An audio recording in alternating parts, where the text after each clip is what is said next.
On the porch of her new tiny one-room house, Thanlyin can finally start to relax.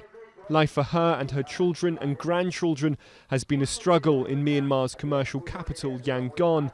There's no state help in the country, so when times are tough, people are reliant on the charity of others. Our experience was that because the rent went up several times, we couldn't afford to stay in our house. That's why we had to move here. Here being a housing cooperative run by a local Buddhist monastery. Since they opened their doors to the homeless 14 months ago, over 2,400 families have arrived, each of whom has been given 15 square feet of land on which they can build their own homes. 2 years ago, Myan's New's husband had a stroke. With no income, the family soon couldn't afford to pay their rent. They've been here since October, but unable to afford building materials, have been staying in a communal dorm. I have no relatives, so I have no one to help me. I only have my mother, who also had no place to stay. I could not rely on her.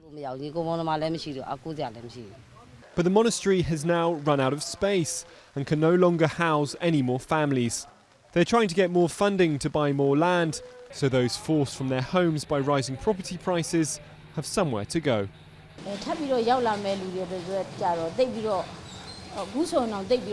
We have no more 15-foot plots to give away now. We have really nothing left that we can do here. But for people with major difficulties, the abbot will think of a way to help them. In